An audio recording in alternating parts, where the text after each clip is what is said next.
fokus sama apa yang ingin disampaikan, tapi sama emosinya. Mulai di rumah terus merhatiin semua. Gue beresin semua sendiri. Mulai saya kena aja gitu. Ini nyala, itu nyala. Iya. Tapi kan kamu kalau ngasih tahu bisa yang baik gitu. Nggak usah ngomel-ngomel. Iya, baik Bu. Ada satu orang yang memang terbiasa menyampaikan atau berbicara dengan pasangannya, cuma caranya mungkin masih belum pas.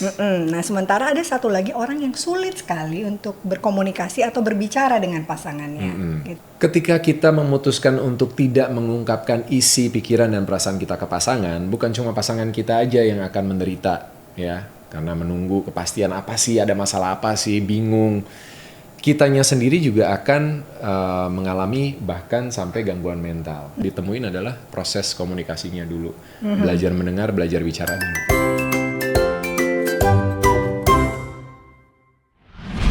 Hai teman Dede, kita ketemu lagi di kasihin rambut. Baby, ini udah mulai tuh, kamu tuh kebiasaan deh. Ini roll rambut kalau nggak di kamar, di tempat tidur, di kamar mandi, di mobil, di mana-mana itu sini. Cari tempat kek ditempatin gitu yang rapi, kebiasaan deh naruh di mana-mana.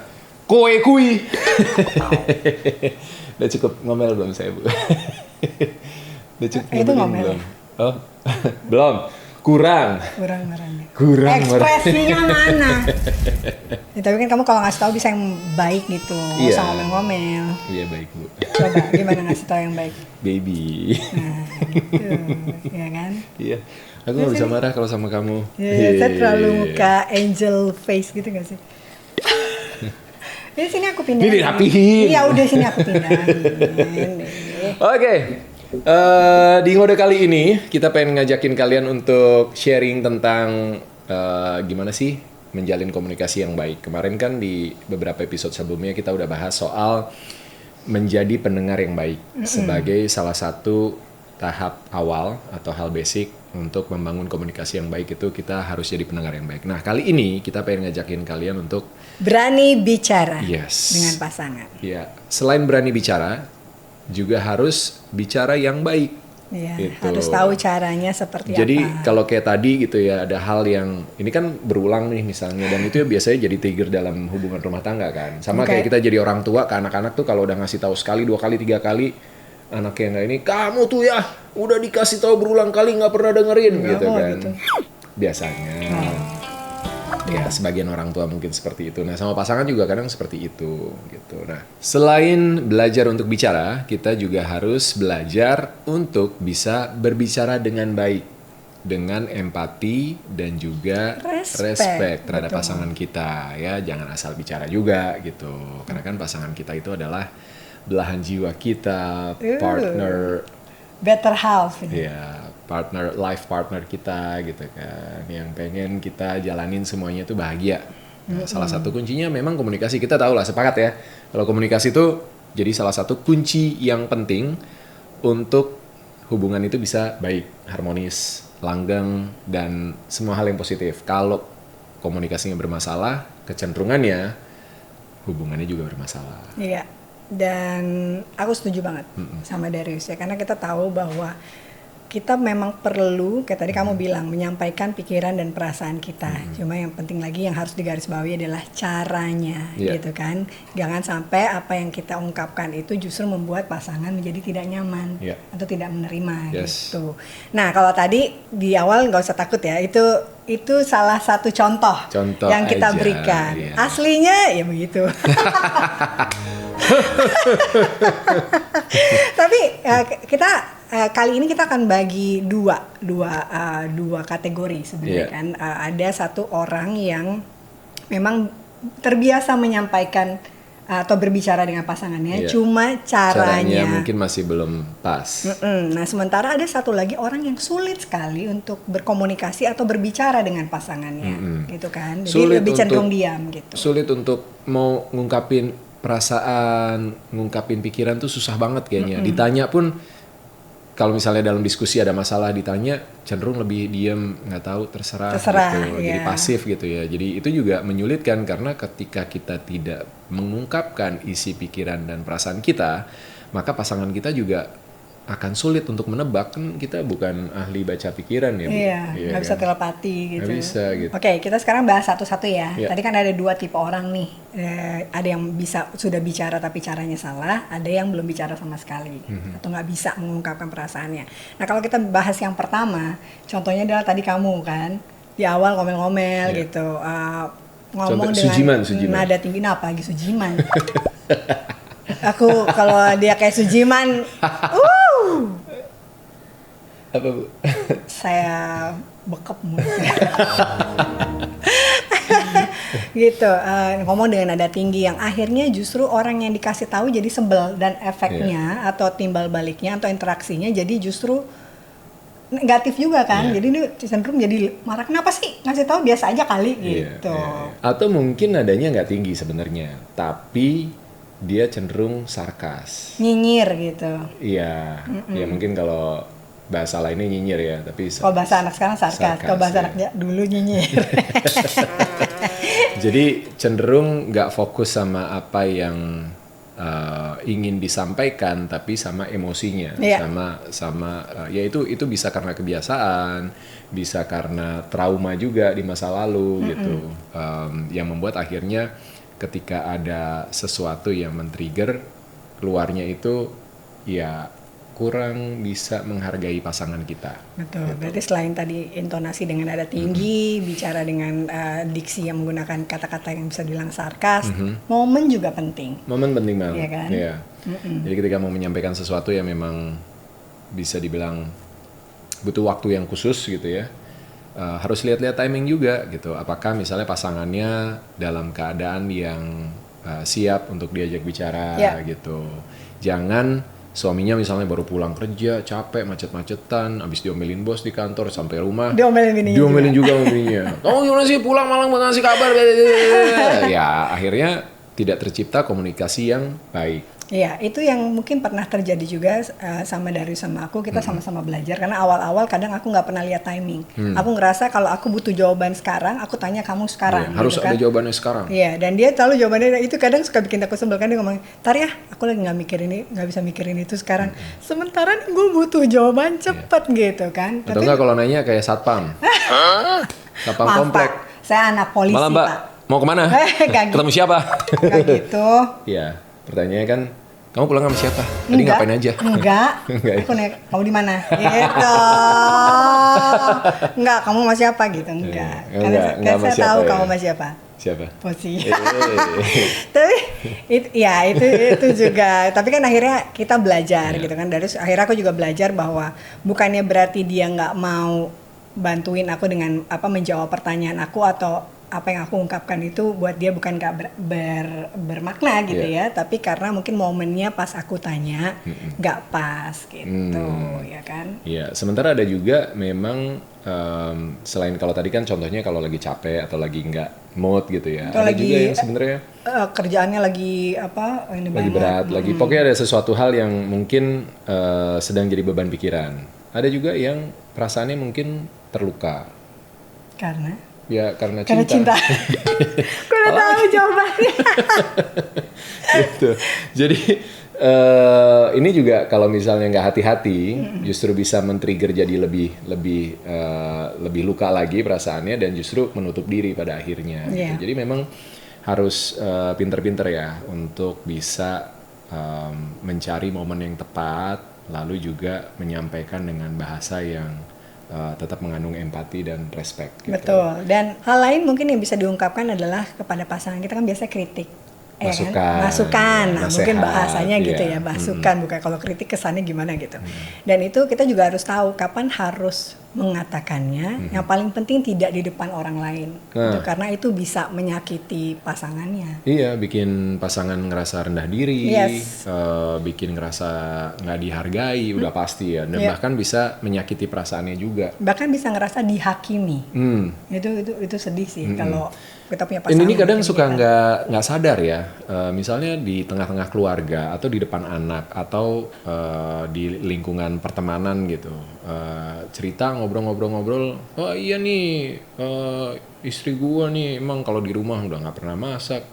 Sesimpel itu menyampaikannya, bukan berupa kritik, tapi hanya sekedar bercerita. Cuma itu kebayang nggak kalau istri kita, kalau kita ada di posisi istri kita, pasti itu sangat tidak menyenangkan. Betul. Dibicarakan kekurangannya di depan orang banyak gitu.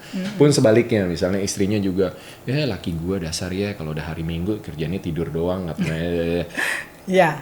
Jadi kalau ada concern tentang apakah itu sifat, sikap, kebiasaan dari pasangan kita, selesaikanlah berdua.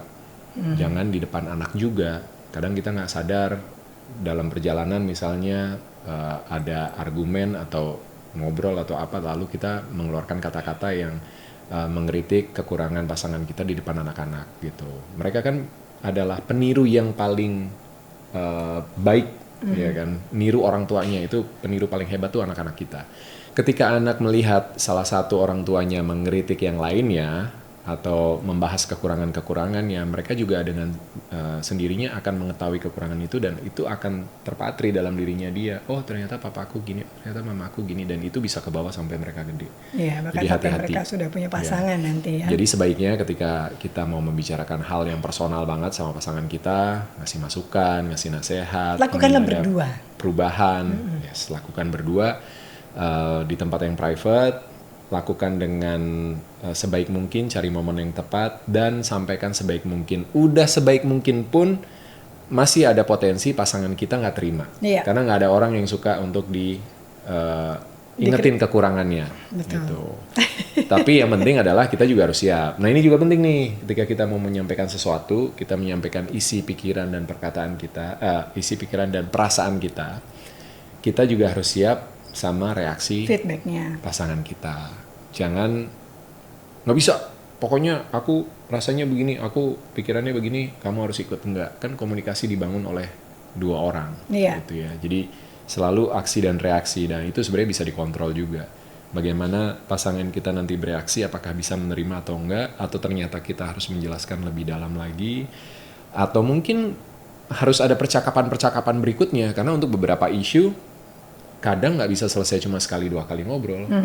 Itu butuh waktu yang panjang. Aku sama Donna dulu belajar untuk bisa jadi pendengar yang baik, belajar untuk bisa bicara, karena Donna juga cenderung kalau udah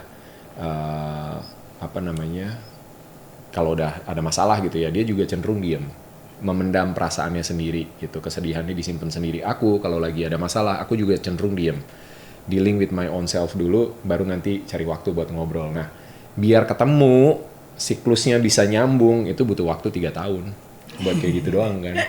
Iya, baru dari situ kita bisa belajar untuk menyelesaikan masalahnya mau kayak gimana nih, gitu. Yang pertama harus ditemuin adalah proses komunikasinya dulu, belajar mendengar, belajar bicara dulu. Iya, karena kadang kita sebenarnya maksudnya baik, bicara itu maksudnya baik gitu ya, tapi belum tentu orang itu menerimanya baik, dan akhirnya timbul yang namanya salah paham, dan akhirnya itu lama-lama bisa menumpuk kalau tidak dibicarakan dan menciptakan masalah baru dan bahkan jarak emosional antar pasangan. Udah gak enak deh kalau gitu, udah jadinya kemana-mana. Dan bahkan amit-amit ya, tapi mungkin ada beberapa pasangan yang akhirnya memutuskan untuk berpisah karena jurang komunikasinya sudah terlalu lebar, dan ikatan emosionalnya akhirnya juga rapuh, nggak kuat. Gitu. Ya, padahal kan sebenarnya mengungkapkan perasaan itu kan sangat penting ya, karena bisa meningkatkan kedekatan dan juga kepercayaan kita. Cuma mengungkapkan perasaan niatnya baik, tapi kalau caranya nggak baik, akhirnya jadinya salah gitu. Balik lagi, harus disertai dengan respect dan empati terhadap pasangan kita. Karena ini ada sebuah studi juga yang menarik dari Journal of Social and Personal Relationship, menemukan bahwa pasangan yang rutin berbagi perasaan memiliki tingkat kepuasan hubungan yang lebih tinggi. Dengan mengungkapkan perasaan, kita menunjukkan kepada pasangan bahwa kita tuh peduli dan ingin mereka tahu apa yang kita rasakan, gitu. Iya. Dan kita punya contoh mungkin mungkin apa yang kita jalani gitu, Bibi. Kalau ketika kamu mau ngasih tahu aku atau aku mau kasih tahu kamu gitu, atau kita mau ngobrol gitu kan. Kalau dulu lihat kalau timing ya, aku akhirnya lihat dulu, Bibi, aku boleh ngomong, bisa ngomong nggak gitu. Nanti dia bilang, nanti ya kalau nanti malam gimana gitu kan. Oke, jadi aku nunggu. Nah, sementara kalau Darius ngasih tahu aku dulu, mungkin aku langsung, oh gue berarti gue kurang, gue begini, langsung insecure. Tapi dia bilang, baby, aku mau ngomong aku mau ngobrol ya, tapi kamu jangan marah ya. Dia selalu mengawalinya dengan gitu ketika dia mau ngasih tahu aku. Gitu. Dan disampaikannya benar-benar dengan hati-hati gitu. Karena sebenarnya kan ini juga dilematis ya. Kita sebagai pasangan juga dituntut untuk bisa menerima kelebihan dan kekurangan pasangan kita. Yes. Dan kadang yang kita kritik itu kekurangannya. Cuma mungkin kita bisa menerima, tapi ketika kebiasaan, sikap atau sifat itu berpengaruh terhadap lingkungan sekitar, kita kan pengen protect juga nih keluarga, ya kan? Kita as a couple gitu. Itu boleh dong kita kasih masukan untuk ya mungkin kita bisa cari cara supaya kondisinya lebih baik lagi nantinya gitu. Biar hubungan kita juga oke, biar kita nggak merasa terganggu dengan omongan orang lain juga misalnya gitu. Dan itu kadang memang jadi hal yang sensitif dan memang butuh waktu dan butuh cara yang pas banget untuk bisa menyampaikan ke pasangan kita. Yes. Dan kalau pasangan kita baper misalnya ya jangan marah. Ya kan? Ya Siapa udah, perempuan? diterima di sini gitu. di dalam ruangan ini banyak perempuan yang kalau dikasih tahu suka baper. Tunjuk tangan, termasuk aku. Semua. Nah ini ada satu tips nih ya, contoh untuk menyampaikan hal dengan baik. Bisa memakai I I statement gitu. Jadi misalnya ini cewek kayaknya sih yang bisa ngasih contoh. Oke, misalnya nih ya, aku sedih deh kalau misalnya kita nggak punya waktu buat quality time untuk ngobrol gitu. Kamu sibuk dengan pekerjaan dan kayak aku pernah, ini deh contoh konkret aja aku sama Darius gitu. Kita pernah bilang dia kan kalau dulu mungkin nggak suka liburan, kalau liburan sebentar tuh pasti pokoknya pengen kerja. Dan aku bilang sama dia, boleh nggak kalau misalnya kamu spend time waktu, paling nggak karena waktu liburan itulah yang kita benar-benar bisa quality time sama anak-anak. Dan akhirnya dia, oke, dia ngerti dulu, nggak mau dia. Mau tapi cranky. Nggak bisa lama-lama gitu kan. Kalau udah 4-5 hari udah, wah pikirannya ke kerjaan. Sementara kan bapak ini setiap tahun sibuk sekali gitu, dan aku pikir waktunya dia benar-benar bisa 24 jam kita benar-benar berdua ngurusin anak tuh pas saat liburan, ya kan gitu. Terus hal lain juga misalnya apa ya, kalau Darius ngasih tahu tuh, baby boleh nggak itu tasnya diberesin. Karena naruh numpuk-numpuk gitu. Kalau dia lagi sibuk dia nggak mikirin ya, oh ya dibiarin taruh di situ. Tapi kalau dia udah mulai di rumah terus merhatiin semua, gue beresin semua sendiri. Mulai saya kena aja gitu. Ini nyala, itu nyala. Iya, tapi intinya adalah menyampaikan dengan sebaik mungkin. Karena apapun itu kalau disampaikan dengan baik pun bisa jadi trigger. Apalagi kalau kita, ini gimana sih tas berantakan, beresin dong. Oh itu udah pasti. Mungkin diem, tapi abis itu pasti hubungannya nggak baik. Enggak, saya kalau abis itu saya belajar lagi. Ketika terjadi berulang kali dan bertahun-tahun kayak gitu, bukan komunikasi yang sehat jadinya. Benar. Nah kalau tadi dengan I statement berarti aku bilang, aku hari ini sedih deh kalau ngelihat kamu misalnya mungkin ngasih tahu anak-anak agak keras gitu. Ke anak-anak cowok kan biasa kan cowok sama cowok ya, atau misalnya tapi itu ada ini ilmunya Bu, katanya memang itu peran bapak tuh harus tega sama anaknya. Oh serius? Iya, karena itu secara psikologis akan melatih anak nanti di dunia nyata mereka akan berhadapan sama orang-orang yang lebih tega dari bapaknya. Ruthless ya. Tapi itu mungkin bisa jadi tema menarik ya. Ada batasan juga. Karena banyak juga yang komen nggak kapan dipasung dong juga kayak Sujiman. Ya jangan dong. Banyak yang komen juga parentingnya dong gitu. Siap, Oke, nanti kita siapin tema-tema ya. parentingnya ya. Sekarang lagi bahas komunikasi dulu yang berjilid-jilid. Nah, kalau tadi kita sudah banyak membahas tentang bagaimana cara mengungkapkan perasaan dan pikiran kita dengan baik. Itu masih banyak caranya. Pasti teman-teman punya case-nya masing-masing. Dan punya cara sendiri gitu yang paling pas menurut kamu dengan pasangan kamu ya. Karena gitu. seperti yang kita bilang, setiap pasangan itu kan unik ya. Punya caranya masing-masing. Ini kan cuma sharing aja secara general seperti apa. Nah, yang kedua adalah belajar mengungkapkan pikiran dan perasaan kita. Kenapa penting? Karena ketika kita memutuskan untuk tidak mengungkapkan isi pikiran dan perasaan kita ke pasangan, bukan cuma pasangan kita aja yang akan menderita ya, karena menunggu kepastian apa sih, ada masalah apa sih, bingung. Kitanya sendiri juga akan mengalami bahkan sampai gangguan mental.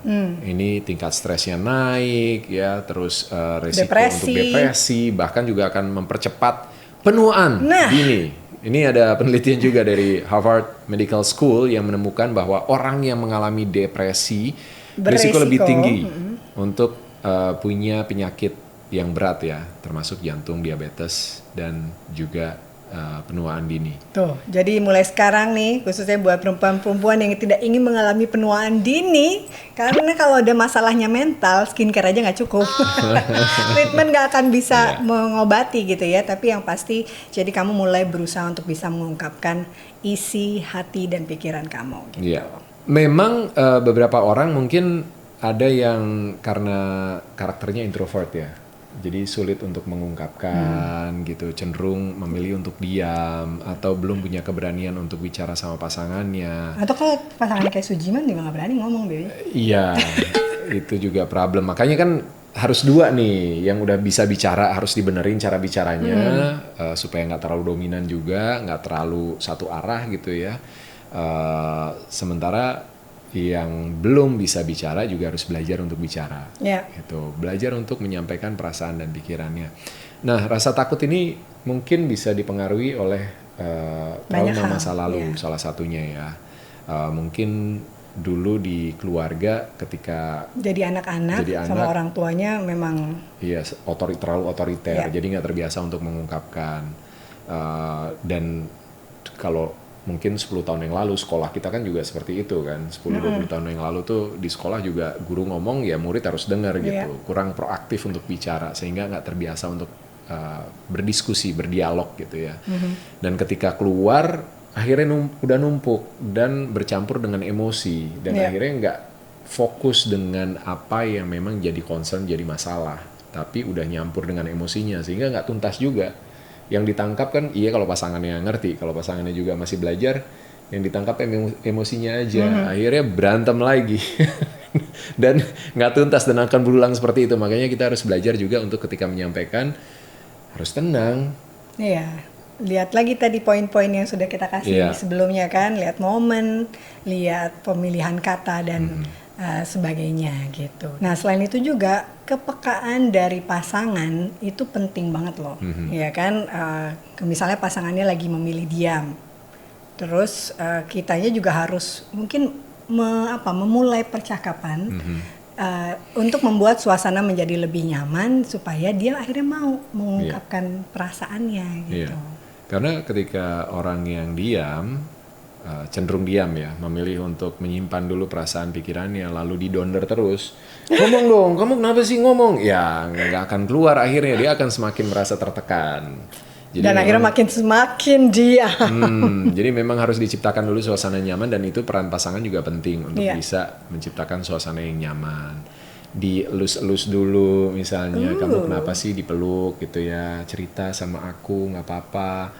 Dan mungkin belum dalam kesempatan pertama gitu, kalau belum ya udah kamu belum mau ngomong ya, masih mau mikir dulu ya sendiri, ya udah ya kalau bisa dipeluk ini, tapi kalau kita juga mungkin kesel sedikit dan itu ya udah tinggalin, ya udah aku tinggalin kamu dulu ya, nanti aku balik lagi misalnya gitu. Biasanya ketika kita ingin mengungkapkan pikiran dan perasaan kita sama orang lain, apalagi sama pasangan, itu kan harus ada trust, harus ada kepercayaan, ya kan? Nggak mungkin kita cerita sama orang yang kita nggak percaya gitu. Iya, betul banget. Dan memang kepercayaan itu atau trust itu harus dibangun. Ini mungkin kalau untuk pasangan-pasangan yang sudah cukup lama menikah, kalau masih ada trust issue, berarti itu juga harus di-solving dulu. Tapi kalau untuk pasangan yang baru menikah, biasanya memang butuh waktu. Karena di awal pernikahan itu kan proses pengenalan, proses adaptasi, proses untuk belajar saling dalam segala hal, termasuk juga dalam komunikasi. Nah, di dalam menjalani prosesnya dengan sendirinya, ketika prosesnya berjalan dengan baik, maka trust-nya juga akan muncul, akan terbangun. Benar. Jadi memang trust itu earned, not given. Betul. Gitu. Keren banget. Nah, paling sulit adalah ketika kita harus mengungkapkan atau mengatakan bitter truth. Kebenaran yang pahit. Yes, ya kan. Kadang jujur itu bisa menyakitkan. Jujur itu kadang menyakitkan. Kan? Dan kalau kita punya level komunikasi yang baik pun, bitter truth itu kadang jadi masalah. Karena pasti biasanya jadi trigger yang besar untuk salah satu atau dua orang dalam hubungan. Tapi itu komunikasi yang baik akan membantu untuk bisa melewati dalam prosesnya dari kenyataan pahit itu. Betul, dan kita pernah ngalamin itu, ya kan, harus mengungkapkan sebuah kenyataan yang kita tahu pasti kalau kita bicara ini mungkin pasangan kita pasangan marah, kita akan sedih atau kecewa atau apa gitu ya, tapi akhirnya itu bisa kita tetap diungkapkan dan akhirnya itu bisa selesai dan puji Tuhan sampai sekarang masih. Ya. Salah satunya adalah karena kekuatan komunikasi tadi gitu. Karena udah belajar untuk mendengar, belajar untuk menyampaikan dengan baik, dengan empati dan respect. Walaupun tidak meniadakan konsekuensi dari bitter truth-nya gitu. Apalagi kalau salah satunya bikin salah gitu. Ya konsekuensinya pasti ada gitu, dan dari sana ketika komunikasinya baik, nggak fokus sama emosinya tapi fokus sama masalahnya. Kenapa sampai seperti itu? Kenapa bisa terjadi? Oke, sekarang maunya gimana gitu. Jadi diskusinya adalah konstruktif. Ya. Gitu. Dan ketika salah satu mengungkapkan bitter truth, yang lain juga harus siap menerima, gitu kan. Dan pasangan yang mengungkapkan harus siap juga menerima reaksi dari kita. Yes, gitu. Dan itu akan komunikasi yang baik, kemampuan berbicara yang baik dengan respect dan empati akan sangat membantu. Apalagi kalau levelnya udah sama di antara dua pasangan. Itu akan sangat membantu ketika harus menyelesaikan apapun masalahnya, termasuk juga mengungkapkan kebenaran yang pahit. Yes, semoga ini nggak terlalu random buat kalian dan bisa diambil esensinya tentang bagaimana pentingnya kita untuk bisa belajar berbicara dengan empati dan respect terhadap pasangan kita, dan juga belajar untuk mengungkapkan isi pikiran dan perasaan kita supaya pasangan kita semakin mengenal diri kita juga. Hal ini akan membuat ikatan emosional pasangan menjadi semakin kuat dan juga menghindari konflik berkepanjangan yang tidak terselesaikan yang bisa berujung pada perpisahan. Yap, jadi semoga kita bisa belajar dan terus improve dengan kemampuan komunikasi kita, kemampuan bicara kita kepada pasangan, saling jujur, saling terbuka, dan membangun kepercayaan yang baik ya. Karena meskipun bicara itu tidak selalu mudah, tapi memilih untuk diam bisa jadi membuat masalah semakin besar. Karena setiap percakapan adalah kesempatan untuk lebih memahami satu sama lain. Jangan takut untuk membuka diri karena itu adalah bagian dari proses perjalanan cinta. Dan ketika kita sudah memiliki kemampuan untuk berbicara yang baik, maka bijaklah dalam mengungkapkan isi pikiran dan perasaan kita terhadap pasangan. Seperti kata pepatah, kata-kata yang baik bisa menjadi jembatan, sementara kata-kata yang buruk bisa jadi jurang yang semakin dalam. Sampai ketemu lagi di ngode berikutnya. Bye-bye.